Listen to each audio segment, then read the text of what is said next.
నమస్తే. Welcome to our channel. Duddilla Sridhar Babu Telangana ప్రభుత్వంలో information technology, electronics and communication, పరిశ్రమ అండ్ వాణిజ్యం మరియు శాసనసభ వ్యవహారాల కీలకమైన శాఖలను కలిగి ఉన్న సీనియర్ మంత్రి. ఎప్పుడూ వివాదాల్లో లేకుండా రాజకీయ ప్రత్యర్థుల మీద కూడా ఏనాడు ఆవేశంతో విరుచుకుపడకుండా కామ్గా తన పని తాను చేసుకుపోయే ఆయన అసలు రాజకీయాల్లో ఎలా కొనసాగారు అనే అనుమానం ఎవ్వరికైనా వస్తుంది. నిజాం కాలేజ్, హైదరాబాద్ యూనివర్సిటీలో చదువుకుంటున్నప్పుడు మంచి క్రికెటర్ అనే పేరుంది. ఆ కళాశాల జట్లకు ప్రాతినిధ్యం కూడా వహించారు. మంచి స్టూడెంట్, సాధారణ విద్యార్థిలాగానే కష్టపడి లా చదివి ఢిల్లీ యూనివర్సిటీ నుంచి పట్టా తీసుకున్నాక కోరుకున్న న్యాయవాద వృత్తిలోకి అడుగుపెట్టారు. 1998లో ఆంధ్రప్రదేశ్ హైకోర్టులో న్యాయవాదిగా కొనసాగారు. అయితే ఒక న్యాయవాదిగా కెరీర్ ఎంచుకున్న ఆయన అసలు రాజకీయాల్లోకి ఎలా ఎందుకొచ్చారు? దాదాపు 25 ఏళ్లుగా కొనసాగుతున్న శ్రీధర్ బాబు రాజకీయ ప్రస్థానం ఎలా సాగింది, ఎలా సాగుతోంది? దుద్దిళ్ల శ్రీధర్ బాబు తండ్రి శ్రీపాదరావు గారు 1990లో అప్పటి ఉమ్మడి ఆంధ్రప్రదేశ్ రాజకీయాల్లో ఈ పేరు తెలియని వాళ్ళు లేరు. ప్రజా నాయకుడిగా, జనం నాడి తెలిసిన నేతగా పేరు తెచ్చుకున్న ఆయన 1999లో నక్సలైట్ల దాడిలో మరణించారు. శ్రీపాదరావు మరణించడంతో ఆయన రాజకీయ వారసుడిగా శ్రీపాదరావు మూడో కుమారుడైన శ్రీధర్ బాబు చిన్న వయసులోనే రాజకీయాల్లోకి వచ్చారు. 1, 2 కాదు, వరుసగా 3 సార్లు ఎమ్మెల్యేగా పనిచేసి మంచి గుర్తింపు తెచ్చుకున్నారు. రాజకీయాల్లోకి రావడం తండ్రి వారసుడే అయినా తనదైన సొంత గుర్తింపు ముద్ర తెచ్చుకున్నారు. ప్రజల నమ్మకాన్ని పోగొట్టకుండా వాళ్ళకి దగ్గరై బలమైన నేతగా ఎదిగారు.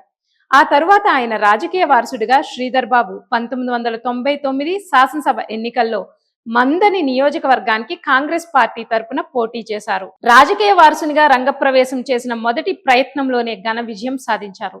ఆ తర్వాత మళ్లీ 2004లో జరిగిన శాసనసభ ఎన్నికల్లో మందని అసెంబ్లీ నియోజకవర్గం నుండి కాంగ్రెస్ పార్టీకి చెందిన శ్రీధర్ బాబు తన సమీప ప్రత్యర్థి అయిన తెలుగుదేశం పార్టీ అభ్యర్థి సోమారపు సత్యనారాయణపై 42,560 ఓట్ల మెజార్టీతో గెలుపొందారు. 2009లో మూడోసారి విజయం సాధించగానే ఆయనకు వైఎస్ రాజశేఖర రెడ్డి కేబినెట్ లో మంత్రిగా అవకాశం లభించింది.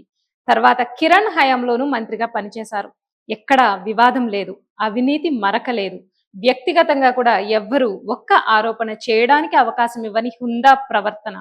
యువ రాజకీయవేత్తగా పాలిటిక్స్ లో అడుగుపెట్టినప్పటి నుంచి ఇప్పటి వరకు శ్రీధర్ బాబు ప్రస్థానం ఏ మచ్చ పడకుండా క్లీన్ గా ఉంది.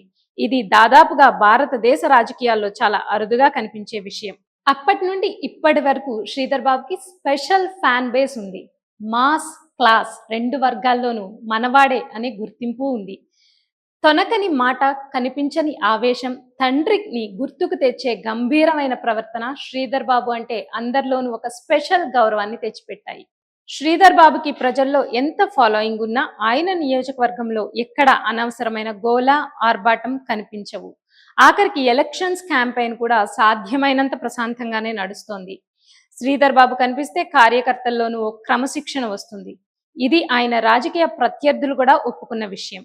2023 తెలంగాణ ఎన్నికల్లో బీఆర్ఎస్ ఓటమి తర్వాత ప్రజల్లో ఎక్కువగా చర్చ జరిగినప్పుడు ఐటీ మినిస్టర్ ఎవరన్నది ప్రధానంగా చర్చకు వచ్చిన విషయం. ప్రముఖంగా చాలా మంది పేర్లు వినిపించినా మొదటి నుండి దుద్దిళ్ల శ్రీధర్ బాబుకే ఈ శాఖ కేటాయిస్తారని విశ్లేషకులు అభిప్రాయపడ్డారు.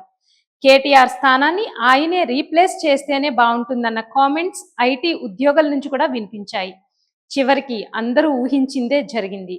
దుద్దిళ్ల శ్రీధర్ బాబుకు ఐటీ, పరిశ్రమలు, శాసనసభ వ్యవహారాల శాఖలు అప్పగించింది కాంగ్రెస్ హైకమాండ్. ఎవరు అవునన్నా కాదన్నా రాజకీయ నాయకుడిగా శ్రీధర్ బాబు వ్యక్తిత్వం మిగిలిన వారికి భిన్నంగా ఆయన శైలి ఉంటుంది. వివాదాస్పద అంశాలకు, తీవ్రమైన ఆరోపణలకు దూరంగా ఉంటారు. రాజకీయ ప్రత్యర్థులు సైతం ఆయన్ను ఒక మాట అనే ముందు వెనక ఆలోచిస్తారు. ఆయన రాజకీయాల్లోకి రావడం యాదృచ్ఛికం కావచ్చు, కానీ ఆ తర్వాత ఎక్కడా ఒక్కటంటే ఒక్కటి కూడా తప్పటడుగులేదు.